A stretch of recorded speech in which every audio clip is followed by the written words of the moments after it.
नमस्कार मित्रांनो, तर आज ऑफिसमधून घरी गेल्या गेल्या प्रियंका मॅडम म्हणाल्या की त्यांना पाणीपुरी खावीशी वाटते खूप. मग काय, मी, मम्मी, प्रियंका, चार्वी अशा आम्ही सगळेच निघालो पाणीपुरी खाण्यासाठी. आणि गेल्या गेल्या सगळ्यात पहिले तर चार्वी मॅडमने त्यांची फेवरेट अशी शेव खाल्ली पोट भरून.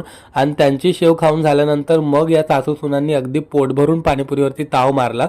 आता खरं तर पाणीपुरी आमच्या तिघांनाही फार आवडते. तुम्हाला आवडते का मला कमेंट करून नक्की सांगा.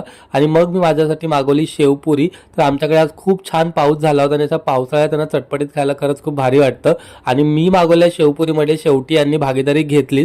त्याच्यानंतर घरी आल्यावरती मी सगळ्यांसाठी बनवलं होतं वांग्याचं भरीत. तर आता तुम्ही म्हणाल की पाणीपुरी खावणाऱ्यात यात काय मोठं कौतुक. तर पाणीपुरी खाल्ल्याचं कौतुक नाहीये. तर मला एकच गोष्ट तुम्हाला सांगायची आहे मित्रांनो, की आपण आपल्या आयुष्याचं दुःख कुरवाळण्यात इतकं बिझी झालो होत ना, की छोट्या छोट्या गोष्टींचा आनंद घेणंच आपण विसरलोय. त्याच्यामुळे आयुष्यातल्या प्रत्येक क्षणात आनंदी राहायचा प्रयत्न करा, हेच मला सांगायचं नाही. बघा, तुमच्याशी बोलता बोलता माझं भरीत सुद्धा रेडी झालं. आता भेटूया उद्या. Bye bye.